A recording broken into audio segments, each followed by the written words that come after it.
Hello, and welcome to episode 24 of the PowerScore LSAT podcast. This is John Denning in Los Angeles.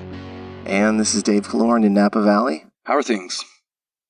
They're always the same here. They are warm and happy. You gotta love that. I am temperate and happy down here, so good for us both. You should be pretty happy. You've been on a long trip, so now you're back. You're ready to go. Feeling good? Yeah, I'm feeling all right. My body's still catching up with the rest of me. I'm not sure what day it is, but that's okay. The big reason I'm happy is less for my travels and more for today's topic. Flaw in the reasoning. This is one of my favorite things to discuss. It's actually one of the most important things to discuss about the LSAT, too, because it's such a big topic, and if you can master this type of question, it makes you so much stronger in every other type of question that you do as well. Yeah, and this was obviously one of the top things on our list when we started to map out our podcast agenda. So, 24 episodes, and here we are. And I think this will probably be a multi-part set of episodes because there's no way we can get through all the flaws we want to talk about in just one episode. Well, we could, but pity the listener at hour 8. Or 10, or 15. Yeah. Yes, and I think also in the middle of this stream, we're going to mix in a crystal ball for the fall LSATs here. So we'll probably do that next week. Yeah. And then come back to this. Yeah, I know I've been getting bugged for those, and I'm sure you have too. Well, I can tell you that because of the heat up here, I am having an Aperol Spritz, which is right up my alley with enough sugar and acidity to it to satisfy. And if you've never had one, randomly, my wife just brought home a bottle of Aperol. But, I mean, she's prone to do this because she always, she sees stuff and she thinks to herself, well, I wonder what that tastes like. So I'm going to grab a bottle of it. And I was like, what the heck is that? And so she's like, here. And she made this drink, which has, like, sparkling wine in it, or, like, Prosecco, I think is what it's supposed to be. Yeah. I love an Aperol Spritz, believe it or not. This is very interesting because this is one of the few times that we've come across a drink that is, I don't know, a little fruitier in certain respects, and you know more about it than I do. That's right. Although, kudos to your wife. She's always been a pretty adventurous boozer. She likes to try different drinks. She strikes again. Well, what are you drinking? I'm a little more traditional today, or at least a little easier to come by. I'm drinking a rum and Diet Coke. That's my drink. I know. So I feel like today we're both really on the same drink page. I mean, if I walk into a bar, probably like 75% chance that I will order a rum and diet. So you're definitely you're in my zone at this point. There you go. I'm happy to be here. Specifically, the rum that I'm drinking is about to be relevant to the song, which is Pirate Rum, spelled P-Y-R-A-T. I think it's actually owned by Patron, but it's a pretty good rum. I like it. And I've seen it before. Yeah, it's pretty great. It comes in a cool little bottle. Tell me about the song. You know more about this part than I do. I do know more about this, but I think everybody in America knows this part because the song we've chosen goes along with flaws and problems, and it is the number one song in America right now, which is Billie Eilish's Bad Guy, which I think is a hilarious song. It's so catchy. My daughter heard the middle part of it, and she was like, this sounds great. And I was like, don't watch the video. There's just blood all over her face from her bloody nose. But the reason I think that you're drinking the pirate rum is because in just kind of like perusing information on her, I discovered that her actual name is Billie Eilish Pirate Baird O'Connell. And so she just shortened it to Billie Eilish, which I think is also crazy. I probably would have been Billy Pirate, but that's a whole other issue. Billy Baird. Nobody cares. Yeah, it really rolls off the tongue, doesn't it? But as soon as I heard that, I was like, well, I know what I'm going to drink. It's kind of cool, though, because her brother is, I guess he's kind of her producer. He made her EP with her, and then he produced some of the songs on her first, full album. But I watched this video on him in his little production studio in their house, and it's basically she recorded half the stuff sitting on his bed.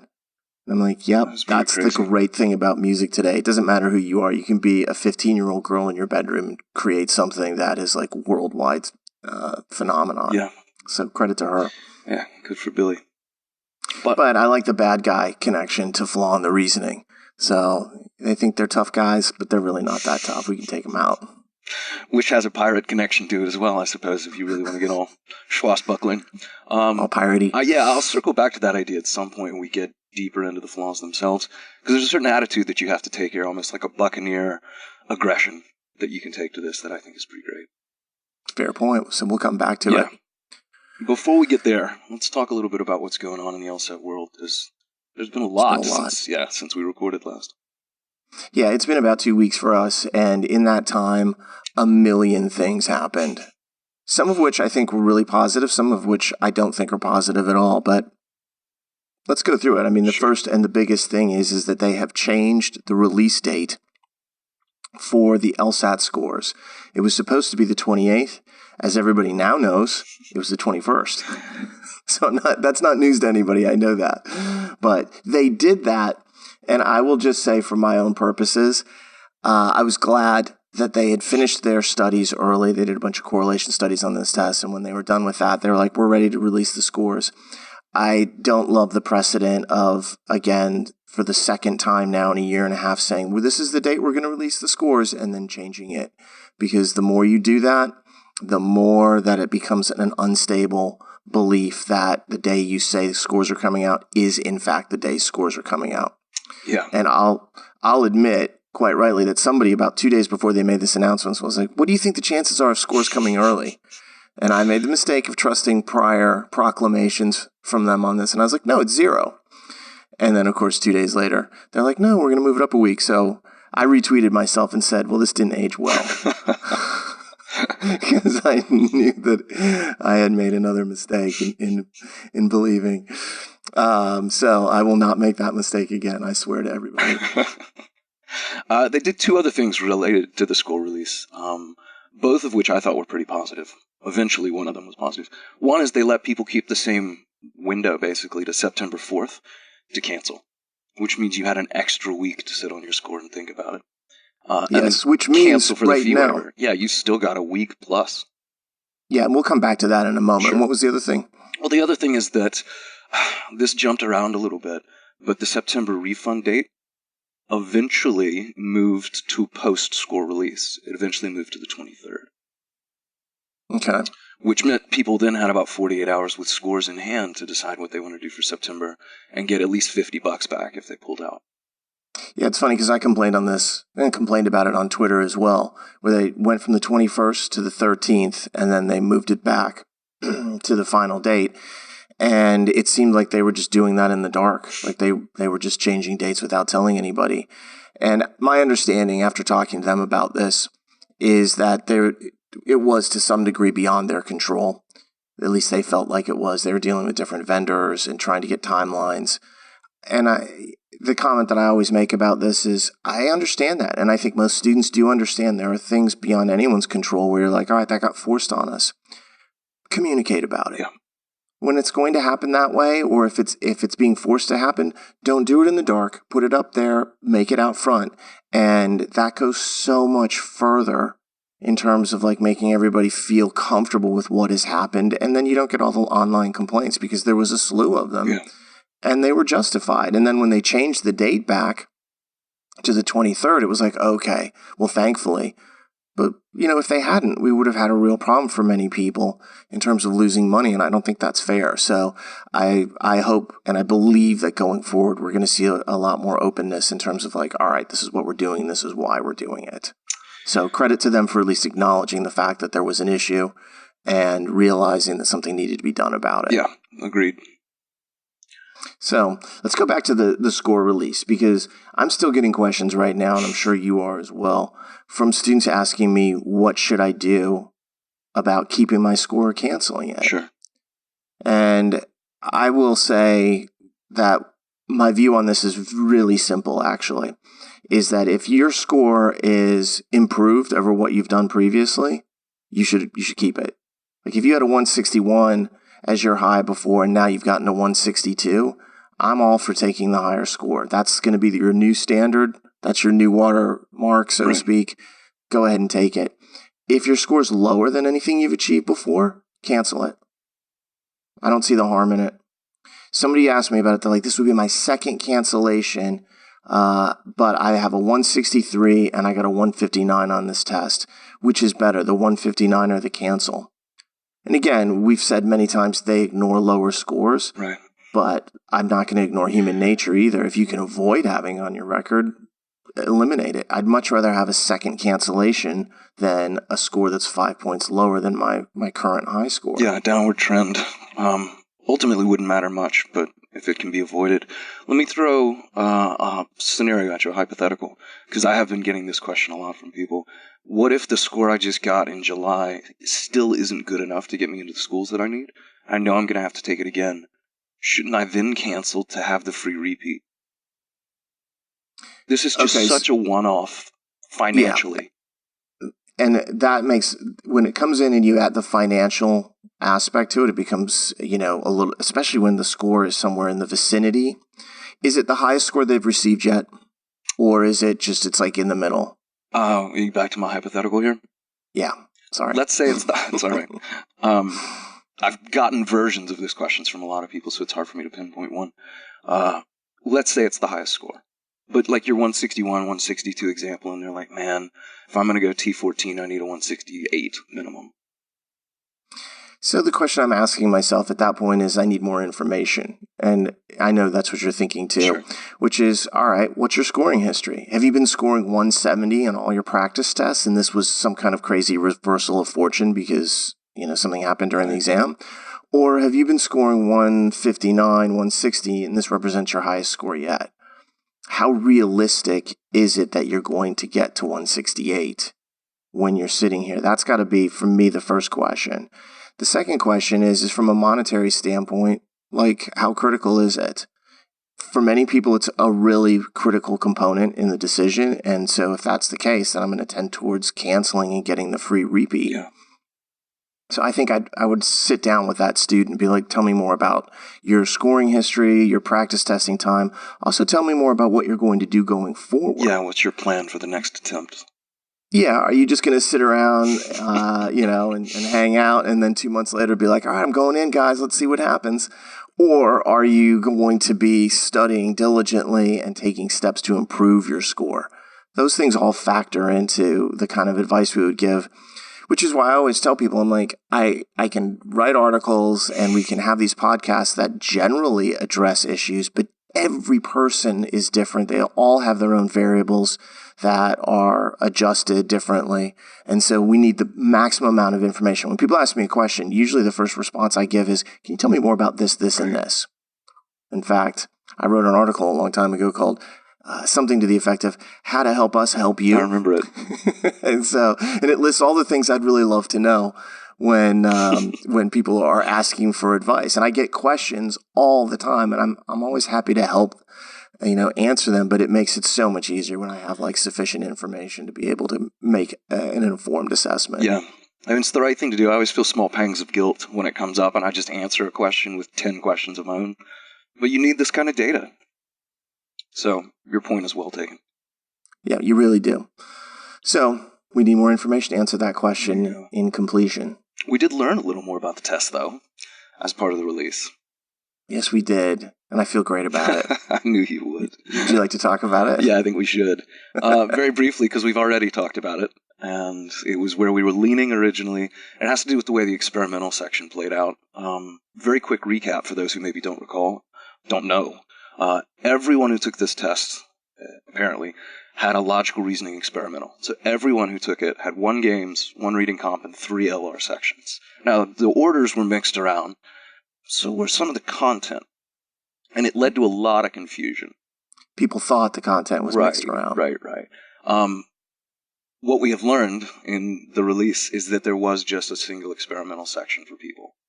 So that whole thing about experimental is mixed in with real, or that did not happen. It's funny. I seem to recall somebody on this podcast was adamant about the fact that there had been no mixing and that it was single section experimentals. Do you recall who that person was? That was me. It was definitely me. It was me. I remember. You caught some flack, too. People were like, how could he say 0%? How could he say 100%? Because I was shading a little more than you were. So you were. Credit to you for taking a stronger stance and being right. Vindication feels really good. If there was a drink called Vindication, I would be taking a big, long drink of it right now. You might get an endorsement deal. No, I mean, we both actually felt like it was single section. I just wasn't willing to tolerate the discussion of, oh no, they've interspersed questions. I'm like, that is not a best practice move on a test transition to add a whole new variable into the calculation. I just couldn't see it happening. Yeah. Unfortunately, that is about all we could learn since this test is non-disclosed. But that was useful and made me feel better about myself. There you go. So let's move on from that July test and at least make a comment about October and November. Because now, I'd said earlier, and you and I had both kind of told students, sign up for October as soon as you can. It turns out, and that was because October, there was just no test centers available. Yeah. People were getting waitlisted or sent to centers that were hundreds of miles away. Well, guess what's happening with November now? The same exact thing. And so if you're looking at the November test, one of the things you need to do is sign up now for it. I know from talking to LSAC that they intend to add additional centers. However, I think they're running up against kind of a physical plant problem, meaning they have scheduled these two tests for Monday. Well, at most schools, at the time frame that they're looking at, schools are in session. Yeah. And when that's the case, the number of available rooms just drops way down. And the number of available large rooms is really, really limited. And so I think what's happening is that they're having a problem finding locations. And you add that to the kind of compounding factor that I think they expected that with more LSATs, each one would be smaller and smaller. Yeah. And these tests are showing really high demand. I know they were surprised by the demand in some instances. I think not just for October, but I think now for November as well. They were expecting it to drop off a much larger percentage than it actually has. And so now we're in a situation where we're trying to get rooms on campuses and there are no rooms. Yeah, some factor in that demand too, obviously, is that both of those tests, either or, can be free if you cancel this July score. So you've got an awful lot of July people who are going to circle right back around and sit for October, sit for November, or at least try to, if they can find a seat. Yeah, this was a planning mistake. From a logistical standpoint, they didn't anticipate the demand, and then given the time. There's an easy way out of this, though, to be honest, and I hope that they take it soon and quickly. Start reserving hotel rooms. Yep. I realize it costs more. I realize that one of the big issues is getting a proctor in who can run these systems, because guess what? Those proctors are at their regular day jobs over at the universities. So there are problems even with that. They've worked themselves into a very tight corner here, and you can tell when you talk to students and you talk to pre-law advisors that it's an unprecedented situation. They haven't seen this before, where it's like, well, I'm sorry, there's no LSAT for you until January or February, as the case may be. And that's really rough. So I hope that they can fix that and fix it quickly. Me too.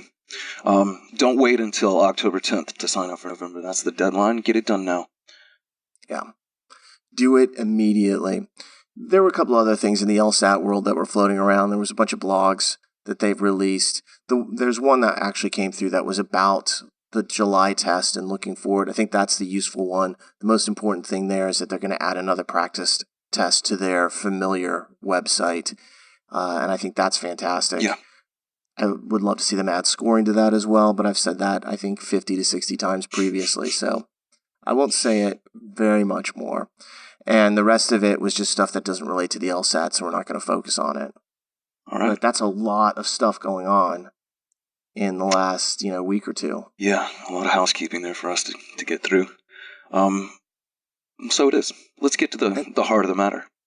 On to the flaw in the reasoning, the bad guys. Bad guys. And let's hear about your piratical approach to it. We'll talk more about that when we get deeper into some of the mechanics of Flaw, because I want to talk about the nature of really trying to look for vulnerabilities, look for ways to ultimately attack things at their weakest point, a very pirate mindset. So we'll talk about that a little more as we get into it. Let's talk about how flaws work. The question type itself, the family that it's a part of, its most closest siblings in terms of other questions. I don't know, Dave, I've heard you describe these before as really abstract must-be-true questions. You want to elaborate on that a little bit? Yeah, I'd love to. I'd love to talk about the flaw in the reasoning. So, if you think about a must-be-true question in the typical way that it is actually formed, it is very detail-oriented. It's very topical in terms of what they have been presenting. And the idea behind it is you're going to read the information, which is often just a set of premises, and you're going to take something away from that. You're going to draw a new conclusion, a new inference of some sort. But typically when you read the answer choices and you just kind of like examine them, they're all about the exact topic. If the stimulus was about cars and speed limits and accidents, your answers typically are about that, or something to do with driving. Roads, something where it's really specific to the topic. Now, that's in what we call the first family, which is you accept what is true in the stimulus and then use that information to prove and disprove answers down below. When you step out kind of like a level of abstraction, I always analogize this to the forest and the trees. A must-be-true question is like walking right up to an individual tree and looking very carefully at it, examining the bark and the leaves and the branches and what it looks like and so forth. When you go to, say, a method of reasoning question, you're now looking at that same tree from a much greater distance. Mm-hmm. And the answers in, say, a method of reasoning question tend to get away from the actual topics. If you have that question about driving and speed limits and accidents, usually your answers are no longer about that. They abstractly or very broadly, vaguely describe what it was that the author did. And so in that kind of relationship that we have, that abstraction is what makes those questions a lot harder. Mm-hmm. Even though the same exact idea is in operation, that you're able to say, what did the author do, and does this answer choice properly describe it? When you add that abstraction, it's almost like this filter that clouds everything and makes it really difficult because you might not understand the description that they're giving you of the action being taken. Now, when you get to flaw in the reasoning questions, to me, it's just an extension of a method of reasoning question with one huge advantage. You now know something's wrong. They tell you something went wrong, yeah. That's a good point, though. Must-be-true questions for a lot of people get comfortable because they're so deduction heavy. The tree example you gave, it'd be like determining the species of tree based on the bark or the leaf shape. Flaw, instead, is more just describing what the tree looks like from a greater distance. Yeah. The forest for the trees. There it is. So, yeah, making that adjustment for people. You're still flowing in the same direction. You're still told that the stimulus is your source for the answer choice. It's just not sourced in the same way as must be true. It's not about the facts of the argument. It's about the logical organization and the steps that the author took to make their argument. The architecture, as I sometimes call it. That's a good way to actually say it. It's if we were talking about houses, it's not that we're worried about what material was used to construct the house or what color it's painted. We're more worried about the way that it has been put together. Like how many floors does it have? What's the layout? As you said, the architecture of it. Sure. So, but even though you have this greater abstraction, nothing has really changed from that base must be true idea. You're still in a position where you are using the information in the stimulus to prove and disprove answers. Right. As I always say to people, I'm like, if you're going to select an answer in a flaw in the reasoning question, you need to be able to go back to the stimulus and say, this thing that they talk about right here, this is where it happened. This other part that they talk about, it happened over here. Right. There can't be any kind of like, well, I think this is it, or, well, that happened and this didn't, but that's still the closest. It doesn't work that way. It's 100% right or it's all wrong. And that's a really powerful kind of tool to be able to use because a lot of times I've had students get down to an answer and they're like, well, I wasn't totally sure what that one said, so I didn't feel great about it. This other answer, I liked this part of it. I didn't love that part of it. But since there was something likable, I went ahead and I selected it. And I'm like, okay, you did the exact wrong thing there. Yep. So if you ever have that scenario where like, there's an answer that I don't really love, but there's another answer I have no idea what it actually means, choose the door that you don't know. All right. Because you already knew there was something wrong with the other answer, but you were like, well, there was something good too. That's how they get you. Yeah. It's, what we talk about in method of reasoning is it's half right, half wrong. You've got some goodness, that's great, but you need to complete the play. You can't just get halfway there and then walk off the field. Yeah. So it's all got to match. And that's a really powerful mindset to adopt early for people too, especially in these harder question types is, look, you're just as successful if you can remove answers as you would be if you knew that D was right. If you can tell me the other four fail for very specific reasons, and you have no idea what one of them says, congratulations. That's exactly right. And if you think about this, the rigidity that you see in this mindset isn't something you can have on every question. Like in strengthen and weaken questions, there's a natural looseness to what you're doing. Sure, it's comparative between the answers, right? Exactly. Yeah. You're trying to fit something in, and even learned minds can disagree as to what degree of weakness this answer has versus another. Sure. So you're choosing the best answer. In these flaw questions, it really comes down to it has to happen. Yeah. So you can be very rigid in saying, I don't see this. Now, you might miss a few questions that way because you didn't see something that actually was happening, but you still are going to be far better off for approaching it in that mindset, because over time you'll begin to adjust and say, wait, am I sure it didn't happen? And so I think that's a really, really important part. And one of the things that we talk about is an abstract fact test. The fact test is something that we use in must be true questions to hammer answer choices either into submission or acceptance. And the same thing works in a flaw question, where if you are looking at an answer and something's described there and you didn't see it or you can't find it in the stimulus, it's wrong. Yeah. It's not debatable at that point. So that's a really powerful tool to actually have. Now, I think kind of a secondarily, that's not right. Not secondarily, but an equally powerful tool is this, is that when we look at valid forms of reasoning, things like a contrapositive, for example, there are not a huge number of named, obvious, valid forms of reasoning. Right. There are some, but they're not. There's not all these cool ideas that floating around out there. It's actually relatively limited in terms of how it works. That's not the case on the flaw side. What you see on the flaw side is that ultimately there are many clearly enunciated and identified forms of reasoning out there. And the test makers are well aware of the fact that these all exist. And so one of the things that happens is you can get a huge advantage in these questions by going out and learning all these forms of reasoning and identifying them. Not because every problem will contain them, right, but because when it is there, you're able to recognize it and then very quickly slash through the answers. And this is the secondary part, the answer choices often contain named errors of reasoning. And you could very quickly say to yourself, did that happen or did it not happen? For example, if you know what circular reasoning looks like. That's the one I was about to use.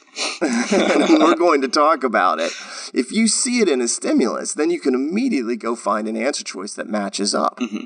If you didn't see it initially, and you get to answer choice A and circular reasoning is there, you can then make that analysis. Was it there and I missed it? Or no way, that's not it, and it's out. Yeah, knowing what these things actually look like, how they demonstrate or play out, it's just impossible to overstate what an advantage this gives you. Which is why the main thrust, I think, of these discussions is going to center on those common flaws. Yes, we will come back around at the end of all these podcasts on flaw and talk about what happens when there's not an identifiable flaw. Mm-hmm. But why not start with solid ground? Why not get into this from the angle of, all right, there's all these things that you can know, you can recognize, you can understand prior to walking into the test, so you better know them. That way, you have an instantaneous litmus test. Is it there or is it not? And if it is, then you can act appropriately and move quickly. And if it is not a problem, then we'll move on to a different form of analysis and figure it out from there. Sure. To me, it's almost like staging. If I see something, and again, I talk about it in steps, but it is all very fluid and happening at once. If I'm reading a stimulus and I start to recognize that there is a known error of reasoning in it, well, I can move even faster through the reading, and then when I get to the answers, I'm like a heat-seeking missile. I am looking for what I know is the case, and 9 times out of 10, they will feed the answer to me, and then I can crush that and move on to the next problem, knowing that I was able to control that experience from beginning to end, which I think is a really powerful way to feel when you're a test taker. Oh, it's the best feeling in the world, man. Spot a flaw that you know, find an answer choice that describes it, you know you got that question right. There's no better feeling on this test. It's a great feeling. And it also was a good feeling, too, to be like, all right, I wasn't totally sure what was happening there, but I know it's not circular reasoning, Right. or I know it's not a source argument, so I can knock those answers out, and now I'm at least limiting what's occurring. So, with that in mind, maybe we should dive into some of these flaws. Start. You want to start with a big category and break it into some smaller pieces? I think we'll start with what is technically the largest category, because every single problem falls into that. I'll let you open this one up. Oh, sure. It's funny, one of the things we talk about when we first get into logical reasoning in Lesson 1 is the importance of language, which as just a blanket statement is pretty useless because the whole test is just words, language. This is the same idea, so we'll get more specific as we go, but the category itself is something we title errors in the use of evidence. And as Dave just pointed out, every time an argument fails to be correct, 100% correct, there's been an error in the use of evidence. So this is going to get... It's endemic to the actual flaw. If we left it there, it's pretty useless. So let's break down some of the different subcomponents or subcategories that we talk about or what we mean inside evidence usage or failures of evidence. And I would say that when we talk about so-called other errors, they are all versions of an error in the use of evidence, but they're so specific that they've been named as such. Sure. A straw man flaw, and we'll come back to that in a future episode, but it's such a specific mistake that's occurring, and you can identify it so clearly that, yes, it is an error in the use of evidence, but it's easier to just call it a straw man and know specifically what happened with that type of error. Sure. So we're going to break it down and kind of subcategorize this a little bit. Although the first one here that I think we probably should get into is also pretty broad. It's the catch-all. Yeah. That catches everything else that doesn't really feel like it has a specific name or comes up with that type of frequency. Give some examples of what this is. We call it the just lack of relevant evidence for the conclusion, which really means that the premises, which is the evidence that the author has used, don't hold bearing enough, maybe not at all, to the specifics of what the conclusion includes. Again, that's a pretty abstract description of this, so maybe we'll give an example of how that might look. You see this sometimes in wrong answers, it must be true, in that shell game type of shift, as I see it. Where, wait, there's new information in this conclusion, where'd that come from? Well, wait, the rest of this is about alcohol and this turned to tobacco or something. Like, there's been a shift away from the data into something different in the conclusion, and that's why we say it's irrelevant or not relevant enough. Where they just talk about some, that idea that is unrelated. Yeah, that's what I mean. Different information, really. You see couples have arguments like this, where somebody makes a really strong statement in anger, and then we're like, what do you mean? They bring up something that's completely unrelated. Right. You don't give me any time. Well, what's that? Well, you were at that party, and you were talking to somebody else. Well, wait a second. How relevant is that to me not giving you time? That's encompasses all these different things. Which, by the way, this is not an argument that I've ever had. This is not from personal life. I wish I could say the same. I've had that argument many times with many people. I use the example sometimes when we're first getting into the strength of language and what a detective you have to be to the individual choices of words that authors present. Of like, if now ex-girlfriend said to me, like, you never listen to me. In my mind, I'm like, well, I heard you say that, so. Now, maybe there's a reason where she's the ex. Yeah. The literal. I usually keep my mouth shut, but that's what I hear, and that's the type of language issues that you run into a lot of times on this test. Part of what we'll talk about through this episode and through the future ones is the strength of the conclusion and just what a dangerous game it is to play to speak in absolutes. Yeah. I'm sorry, I'm still laughing about your example. This is something my daughter does to me, this literalism, where I will be like, honey, I'll be with you in just a second. And then she'll very calmly say, it's been a second. And I'm like, you're not supposed to be doing this to me at 6. I was expecting this at like 10.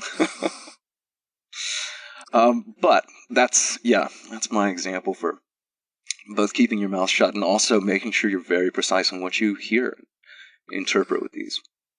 Yeah, usually what happens is when you read an argument that is a lack of relevant evidence, you walk away thinking, okay, well, they made a claim, but they don't have anything to back it up. And that's really what it comes down to. They're usually citing something that is not relevant. And you could make this into anything. Maybe the conclusion is that the corn yields will rise this year. And then all of a sudden, the reason that's given is that, well, there's been more computers produced Right. this year than last. And it's like, wait a second, what does that have to do with this? These are two totally different things. And it's going to be a really long shot to say, well, this is all economically based. Even if you did, you can't really say that the corn yield is an economic thing. It's going to be related to weather. And all of a sudden you're like, well, wait a second. You can try to draw yourself into believing that they're related, but they really aren't. Sure. That wouldn't be relevant evidence for something like that. I feel like this is akin a lot of times to supporter assumptions, where suddenly you have this jump, this gap that exists. You're like, if all the information I have takes me this far and the author goes further, we've got a problem. Now, in assumption questions, we want to fix it. Here, we want to describe it. But it's really a lot of times the same construction that you feel perceived. Yeah. And I think usually these questions, when they come up, a lot of times people don't want to choose that answer because they're like, it can't be that easy. But it is. Yeah. So let's move on to the next one. An answer that people love to choose because they don't understand it. An internal contradiction. Another evidence issue, clearly. But here something very specific occurs. All of the evidence that you have points to the opposite of the conclusion that the author draws. That's the contradictory part. If you knew these premises, you should believe the opposite of what the author has told you. Or something that the author has said, or two ideas that they've used contradict each other. Right. So the contradiction can come almost any place. It can be between two premises. It could be between a premise and a conclusion. They can set it up any way they want. And that variation doesn't make it harder. It's just that it's kind of like, well, you contradicted yourself. And almost everybody in the world has said that to somebody else at some point. Well, here the difference is they're just doing it in a more formalized manner. And they're usually surrounding it with a bunch of technical language or logical stuff. And so it's easier to miss. When it's me and you having an argument, I'm like, yeah, that you contradicted yourself. Wait, what? You talking about me? Yeah, oh, okay. You do. You're breaking up my flow here. Don't contradict me.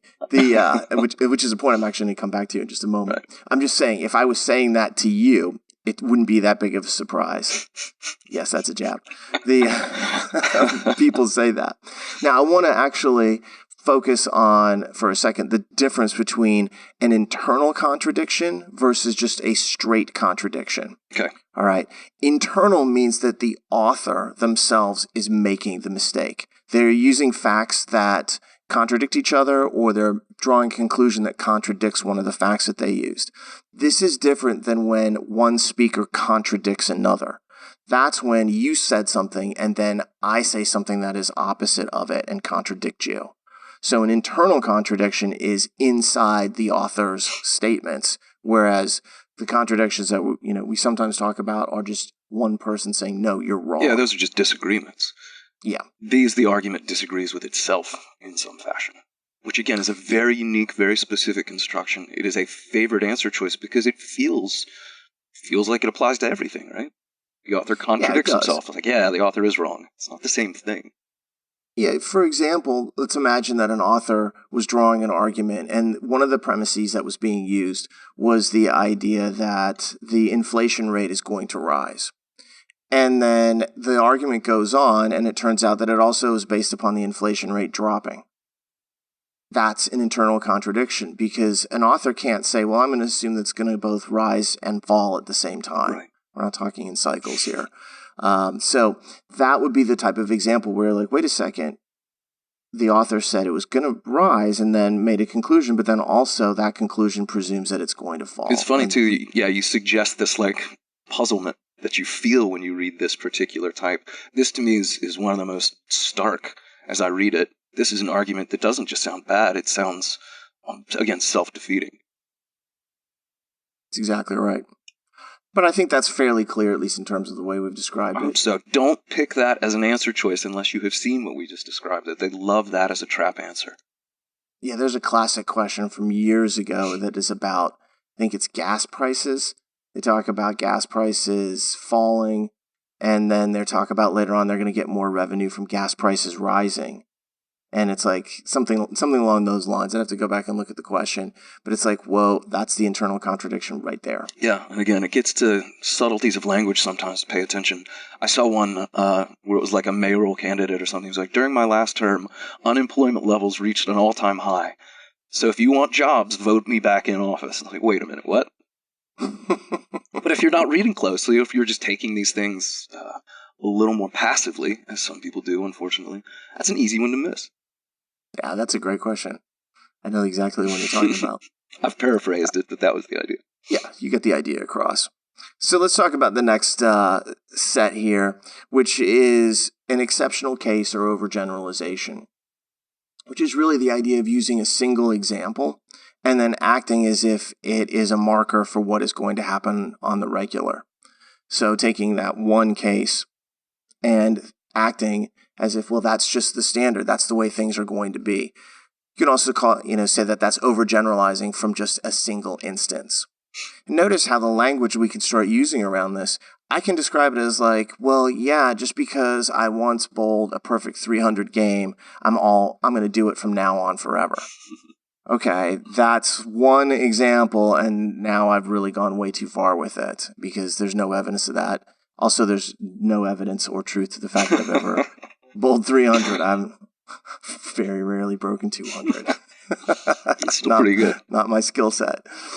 So this one is really easy to think about, but then when you start saying, a single instance was used to create a general principle, that doesn't sound like the same thing at all, but it kind of is. Mm-hmm. And so they can take this language and they really polish it up and they make it sound a lot more high-toned and intellectualized, when really the idea underneath is like, yeah, it happened once, man. That doesn't mean it's going to happen every time. Yeah, and let me interject a point that I think you've just touched on. You have to know the language used in these answer choices to describe these, because again, the abstraction involved makes this challenging. Put another way, answer choice A is not going to say a source argument, and B says circular reasoning. That's not how they do this. They use much more flowery descriptions of what is actually wrong in a source argument or a circular reasoning argument. So you have to be careful. I think a lot of times people just memorize these names and don't realize they've got to be able to match the name to the much more abstract answer choice that's there to represent it. Great point. You can't just know the name. You have to actually know what it means and how to describe it. Yeah. Which, honestly is useful, because even in your own interpersonal relationships, you will see other people do this. And you'll be like, wait a second. Especially, and it's all over the place with couples that you see, but certainly you'll see it professionally. When you're an attorney, you'll see people trying to make arguments, and you're like, no, I can take that apart. You just need to know this, because this whole field is about how good your reasoning is, how good your argumentation is, how good is your point. And so if someone's going to be out there making mistakes, you should definitely want to be the person who's able to say, in a nice way, yeah, you've made a mistake. Tactfully. I'm not saying learn all these flaws and then be a jerk to everybody. That would be so funny. I have ruined more Thanksgivings knowing this stuff. I would just love it. Somebody who was just completely out of their mind. Internal contradiction. Right. Source argument. It's like, chill out, bro. But you have to really know this in multiple stages. Know what it looks like in a stimulus. Know what it's called. Know how they describe it in an answer choice. Do that well and you're covered. One of the things that we have done from a company standpoint is when we see these flaws, we notate them. But I always tell students, hey, one of the most powerful things you can do is keep a journal of flaws as part of the regular work that you do tracking your performance. When you come across a flaw and you see, all right, look, this is a source argument, take a look at the language that they used. If it doesn't look normal to you, or if it's a little bit unusual or you're not 100% comfortable, write it down. Right. Then later on, when you're like, okay, do I have this right? You can look back and be like, this is all the ways they described it. It is so much more powerful to do that on your own and to kind of like feel it viscerally than it is to have somebody hand you a list that says, oh, here's the flaw, and here's how they described it. Yeah. It's just too easy to gloss through it and not get that sense of reality from it. Yeah, I mean, we present flaws that way in the books and courses and things because, well, you have to. But I tell students every time I teach this course, talk about the books, go make your own flashcards, a journal as you called it, which I think is great.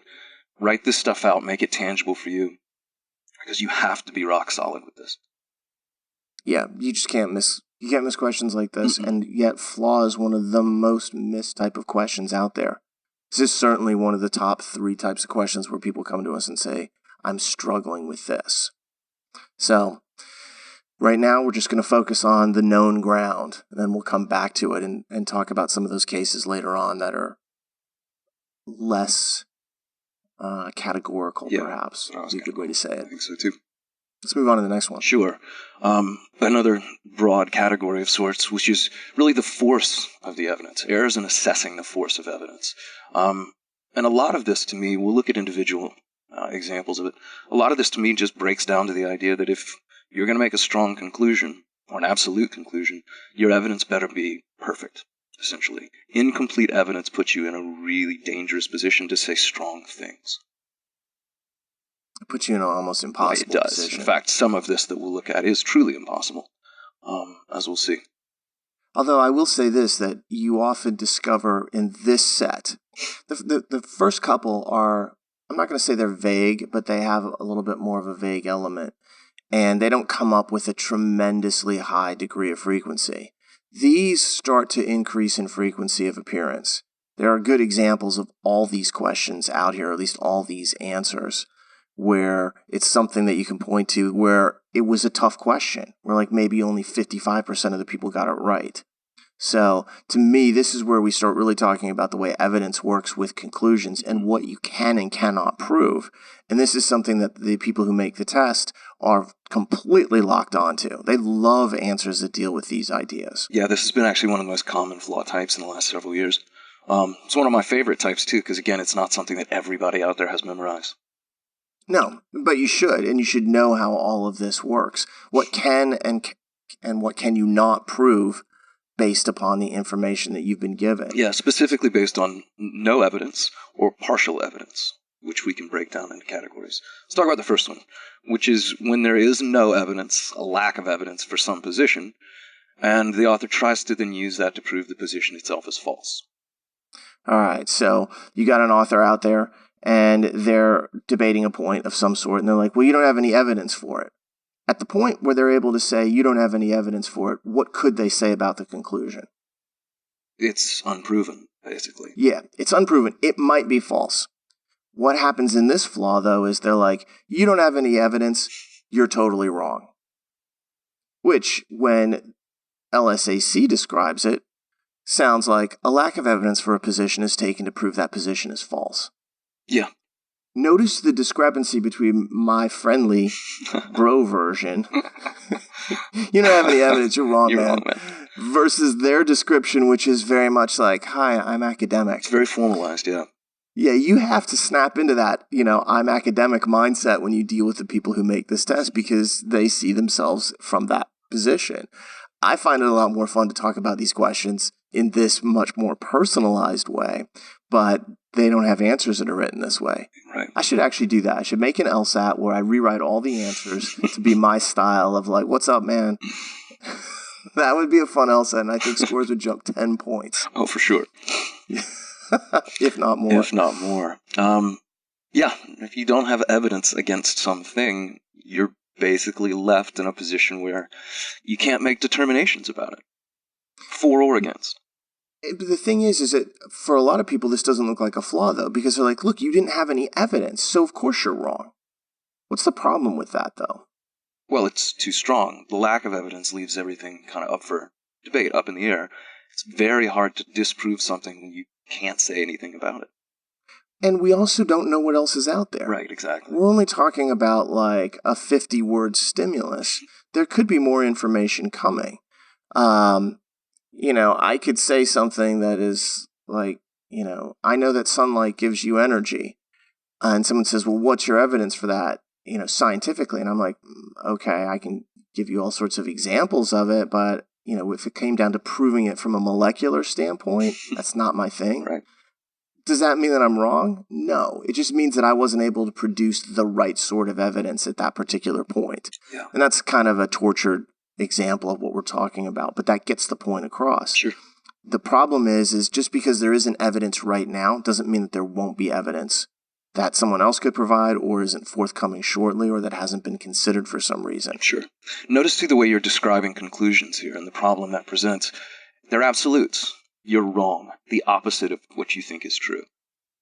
That's really where these fall apart. If they hedged, look, there's no evidence for that, so we really can't say it with certainty. That's a fine statement.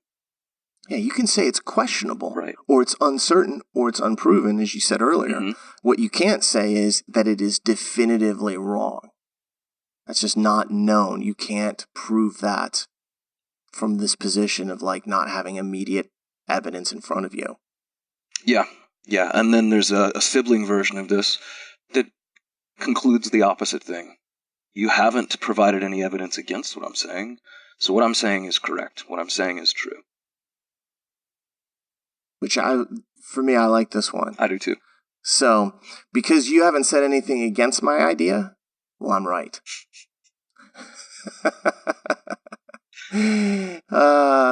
There's so many great examples I could think of, but I'm not going to use any of them. The point here, though, is so somebody's trying to make an argument, and they're pushing for a certain viewpoint or a certain conclusion. And the fact is the opponents, the other people in the argument, they don't have anything against it. They haven't been at least able to produce something that says it's wrong. So that original speaker says, well, since you don't have anything against me, it's not just that I'm probably right, which is the correct conclusion, or at least possibly right is the correct conclusion. It's that I am for sure correct. Yeah, that guarantees it in some way. We looked and looked for Bigfoot. Nobody's found signs of him or been able to definitively disprove his non-existence. What's your conclusion about Bigfoot? Hopefully agnosticism. Now we can shade it in probabilities, but you can't disprove Bigfoot. Bigfoot's real. You can't prove Bigfoot. Bigfoot's false. It's funny. I did this yesterday with my daughter. We were talking about the holidays that's coming up, and my wife and I decided that for whatever known reason, we were going to tell her that Labor Day was the day where she labored for us. She had to do everything. She had to make breakfast and lunch. She had to clean the house. And we said the Labor Day is that way because we work the other 364, 65 days of the year. So this is the day where the kids work for the parents. And of course, she was getting upset. Not too badly, but she was like, no, I don't want to do this. And I was like, well, am I wrong about this? And she had no evidence. And of course, I didn't say to her, that's lack of evidence against a position. But she was, she was kind of like trying to come up with reasons that she wouldn't. I was like, no, there's no evidence, so I'm right. And of course, it was completely flawed reasoning on my part. And we did eventually tell her,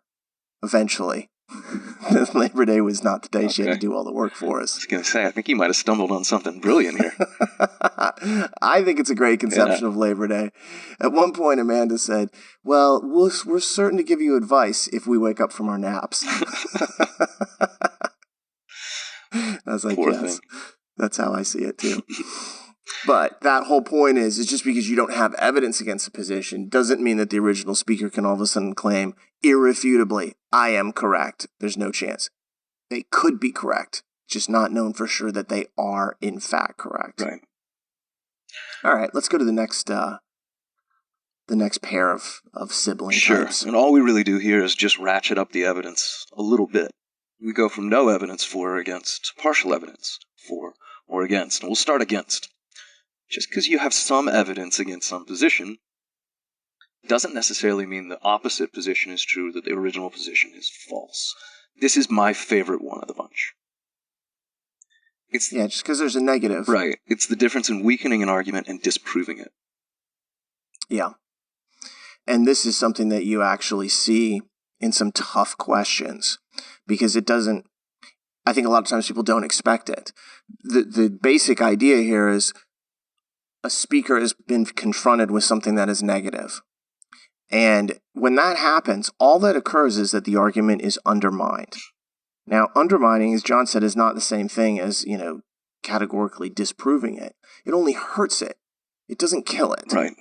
So if we were to use a really warlike analogy here, it's like, all right, you took a bullet, but maybe the bullet hit you in the arm, and so your argument isn't as strong as before, but it's not like your argument is dead completely.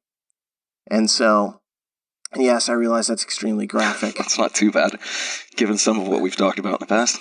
It's not exactly the happiest image. That's a good way to analogize it, I think. And you can really do this with any bad argument with a good conclusion attached. So, like, look, you shouldn't drive 100 miles an hour down the freeway because your tires will explode or something. Somebody comes to me and like, no, tires are actually meant to operate at that speed. You should drive 100. It's like, wait a minute. My evidence was not great. My conclusion, though, was probably pretty good. I've heard you do this with, like, food, I think. Well, I'll give you what I mean. Yeah, because I don't know what you're talking about. All right. It's an old example. I feel like it was yours. I stole it from somebody. Like, you shouldn't eat fast food hamburgers for every meal because lettuce makes you go blind. And they have lettuce on them. Somebody's like, yo, dude, lettuce does none of that. Eat all the burgers you want. That's what I mean. Okay. That example is excellent, although I must say I never made that argument. Right. Maybe I just invented it. The attribution was this wrong. Was an actual thing that I'd done. Oh, no. No. You can do this with any argument based off of really preposterous evidence to illustrate the conclusion can still function. It can still be true. Yeah, there's separation between the value of a premise and the value of a conclusion. They could independently be completely valid, and the other could be terrible. Yeah. So that isn't to say that it makes a good argument. It's just that this can happen in this way. So sometimes, a lack of evidence, which was the first two examples that we looked at, is very dangerous because you think to yourself, we don't have any evidence, and so I can draw all sorts of conclusions. Now we see a similar danger from having a little bit of evidence. Now it's like a little bit of this can actually be a problem as well. And to some extent, I think you'd agree, is having that evidence out there actually makes it easier to fall for the trap. Oh, yeah. Yeah, this to me looks like a much more reasonable thing that's occurred because the rebuttal or the new evidence introducer is so close to winning. And then they just go too far. To borrow a nice phrase from Stephen Jay Gould, it's defeat from the jaws of victory. Like, oh, you had it, man. You had it. If you had just softened your final like if you had said, so maybe you shouldn't eat burgers for every meal. Maybe you shouldn't drive 100 miles an hour. You'd be fine. You'd win. This is what happens when conclusions go absolute. Yeah, they want to have a force of conclusion. I hurt you a little bit, and so now I'm going to conclude that you are dead. That, to me, is a really short synopsis of what's happening here. Yeah. A little bit of pain means that you're done for. It's an early struggle for people in Weaken, I find sometimes, too. Because their instinct is, I've got to make this argument look wrong. It's like, no, you just need to make the argument look worse. If you think about it, though, the goal is to, as decisively as possible, kill the argument. Mm-hmm. So when we talk about this, a lot of the language that we use is very aggressive. Knock out the author, take them out, destroy their argument. What we're really saying, when it gets down to it from a logical standpoint, is hurt them as much as possible.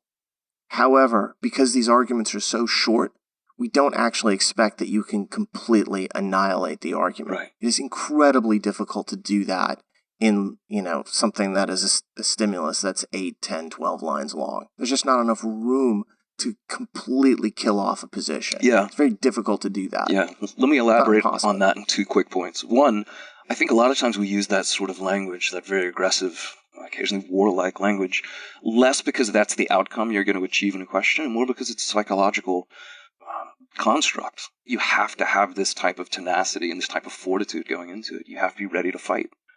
So I think a lot of times that's at least what leads me to use that type of language. And the second point, yeah, go ahead, sorry. It's relative, too. I mean, you're trying to find an answer, say if you're weakening an argument, that is the most weakening answer. So if you're focused on the idea of try to kill the argument as much as possible, you're more likely to find that answer. Sure. And to keep looking through all 5 of them. B might hurt it a little bit, but you want the most possible, so keep going. The second point I was going to make is an interesting one that I think underlies all of this to some degree. It's just, these are not incorrect arguments in the sense of they're false. These are bad arguments in the sense that they're not guaranteed. They're not justified, to use a term of ours. Yes, they're not proven. Exactly. So again, I think people sometimes look at flaw questions and they're like, well, that's not the worst thing I've ever read. Yeah, but is it perfect? You know it's not. This is just degrees of imperfection. Yeah, to use this specific example, when you say some evidence against a position is taken to prove that position is false, it may ultimately turn out that the position is false. Mm-hmm. It's just that we couldn't say that just on the basis of this little bit of evidence. We need more evidence down the road to come to the conclusion that, hey, that position was false.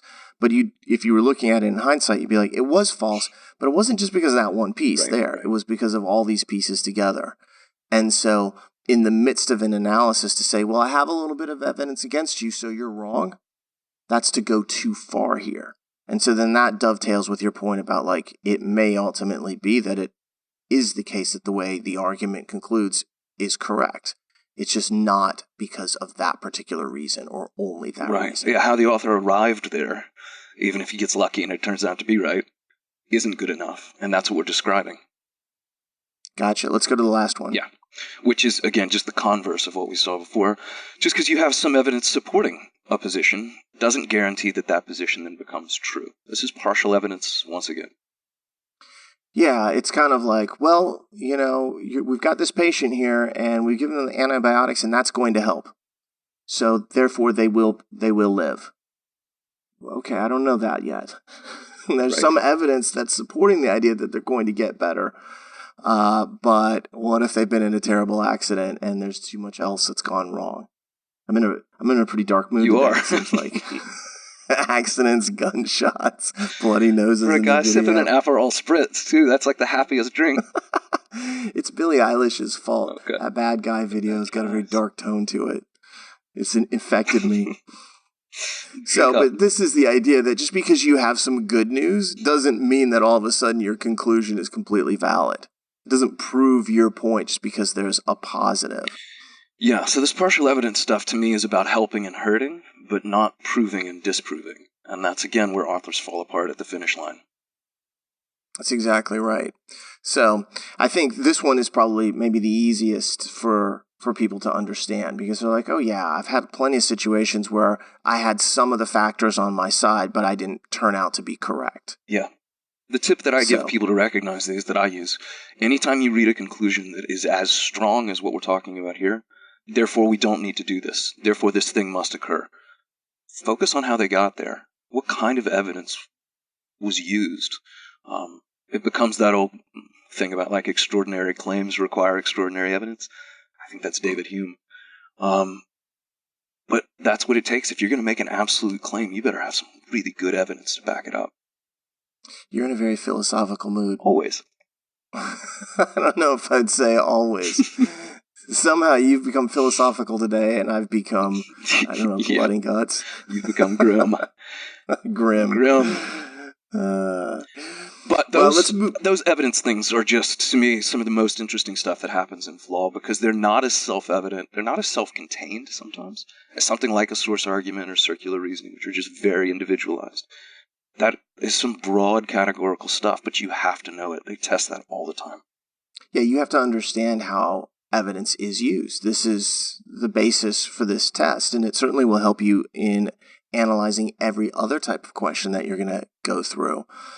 And this is a great example, especially these last 4 categories that we just talked about, where if you ever run across them in your studies and it's the right answer, write it down and take a look at that argument really closely and refer back to it and be like, do I understand what actually happened here? There's some incredibly good examples of each of these from the annals of LSAT history. Yeah, that partial evidence against number 3, I think that we just did, that's happened on just about every LSAT the last 2 or 3 years.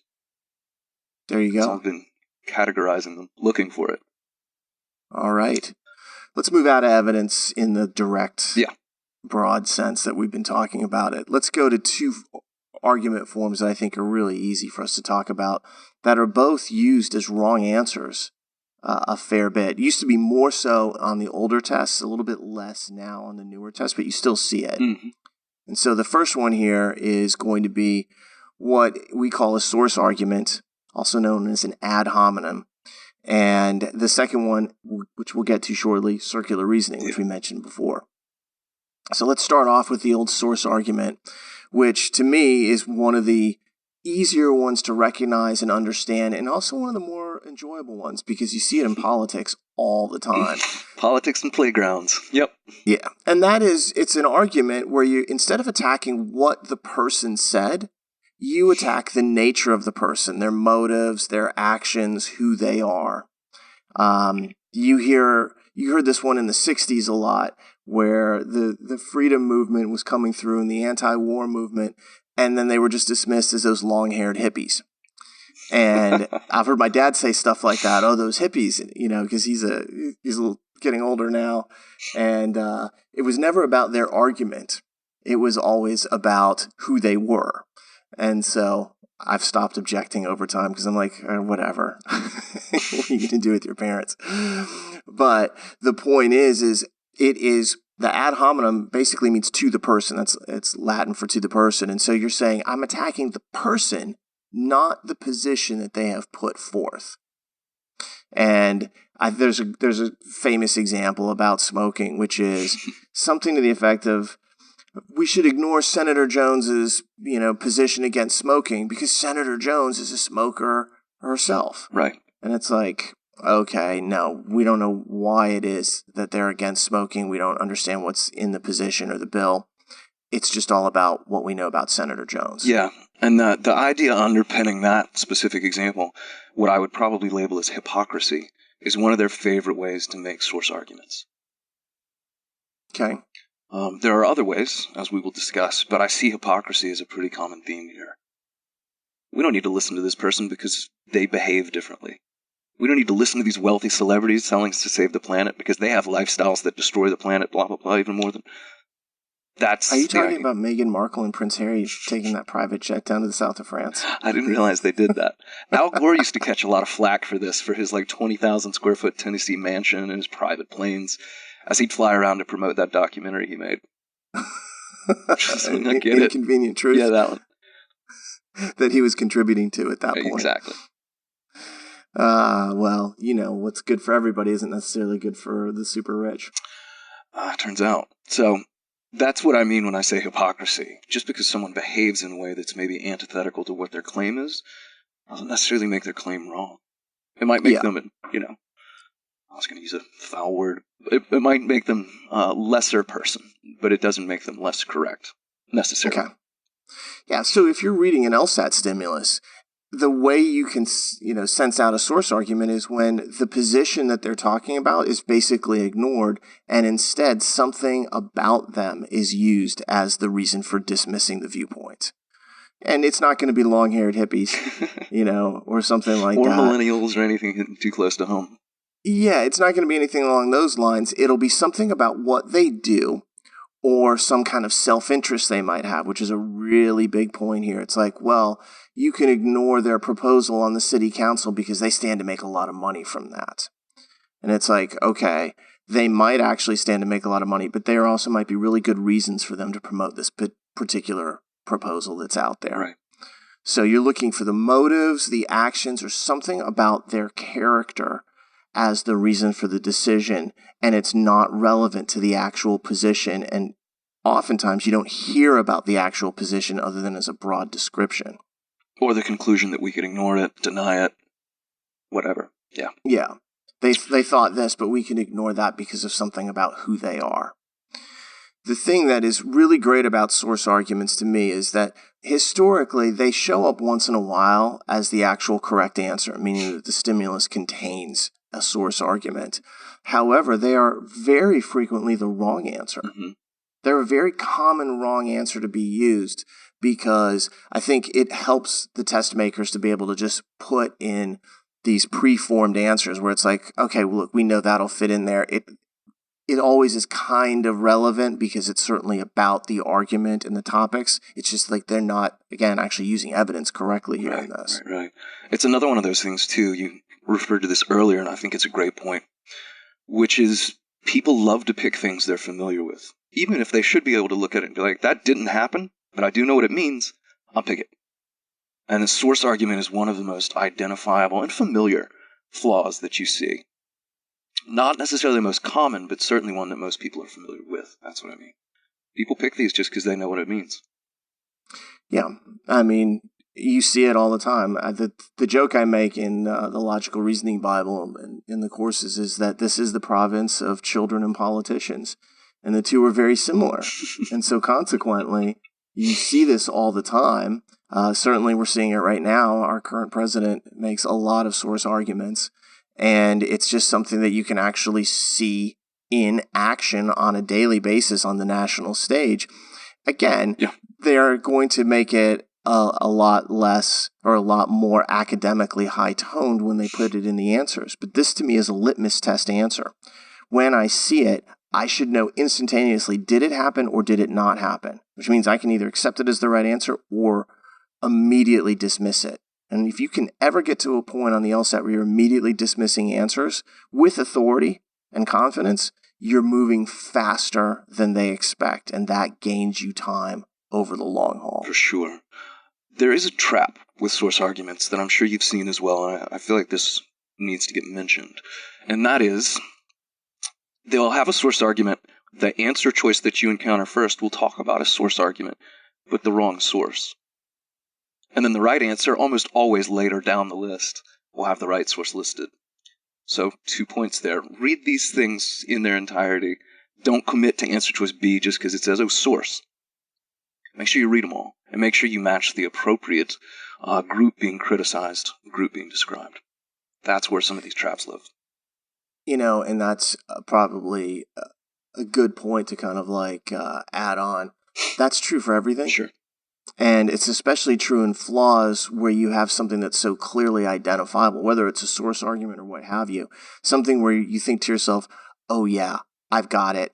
And then there's a nice early answer choice that seems to echo those ideas. So you kind of turn off the analytics machine in your head and say, I saw a source, we're good. Yeah. Moving on to the next one. Precisely. And they got you.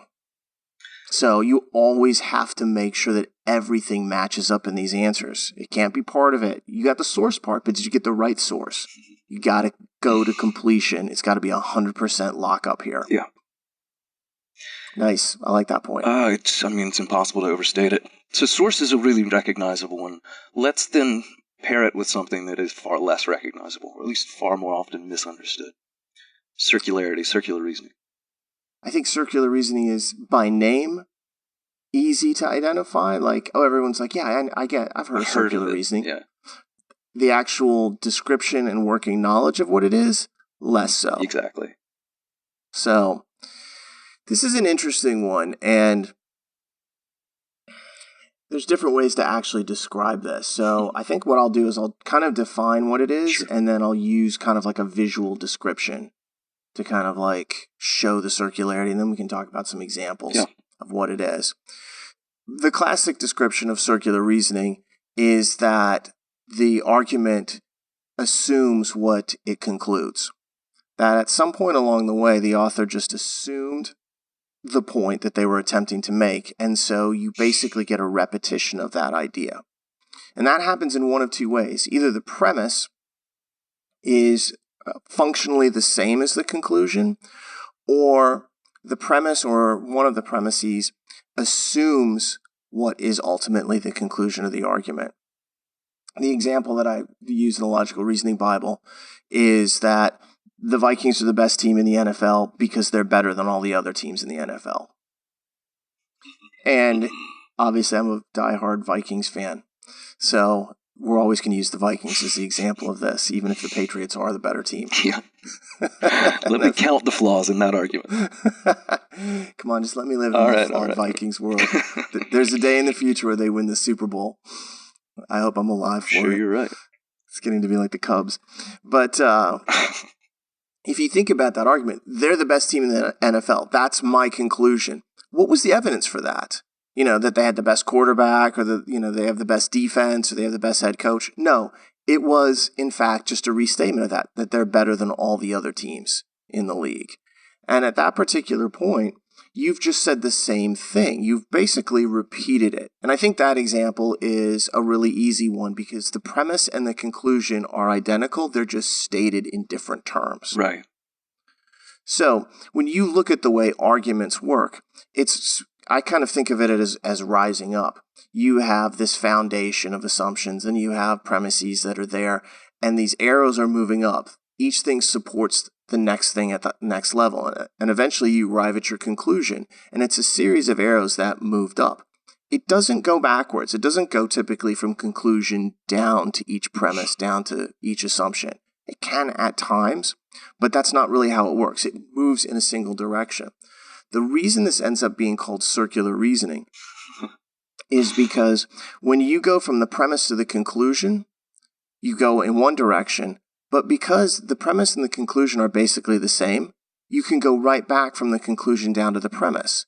And you end up being caught in a circle of sorts, where it's like, well, which one is the case? If I were to reverse the premise and the conclusion in my example, it would be the same exact argument. Nothing would change. That tells you, that kind of like rotational aspect, that you are in a circular scenario.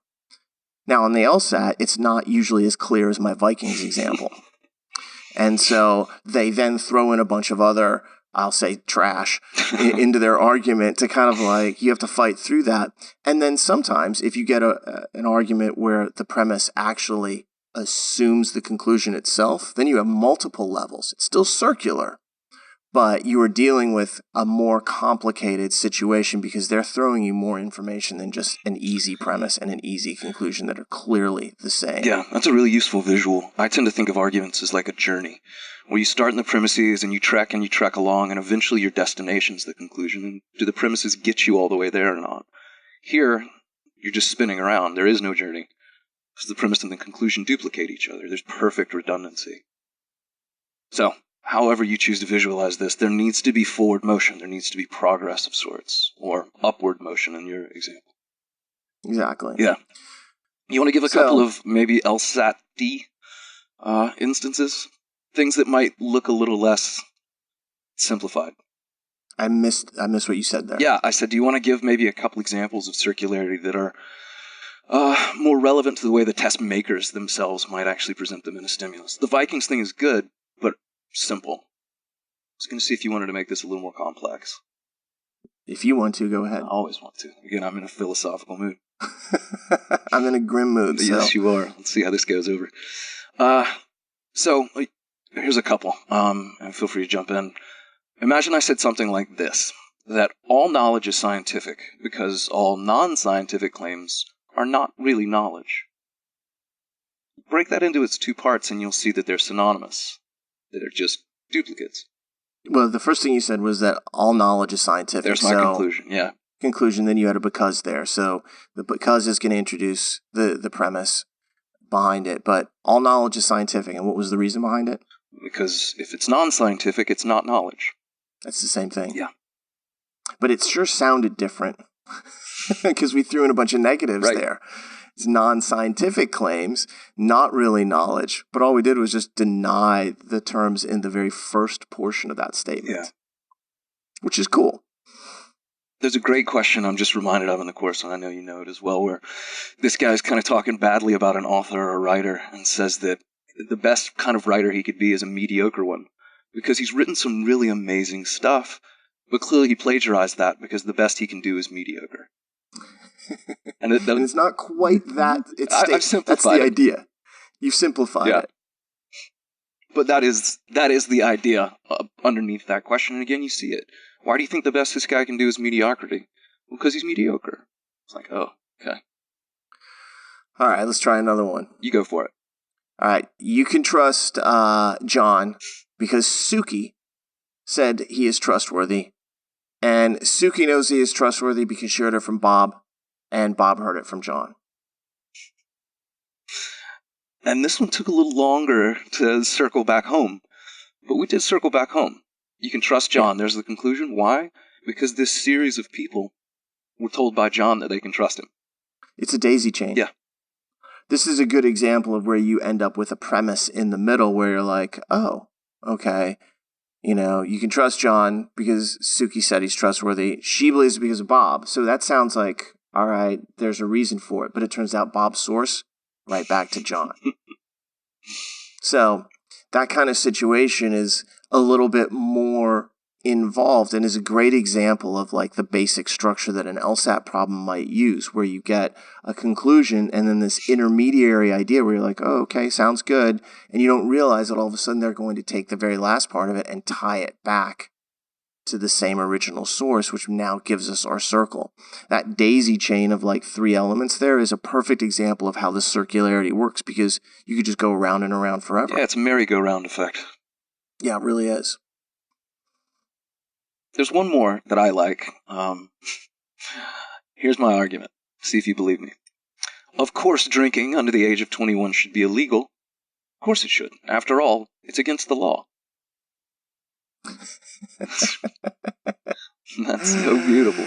Well, yeah, and again, it should be illegal. Especially said with emphasis like that, it starts to maybe seem convincing. Of course it should be illegal. It's against the law. Yeah.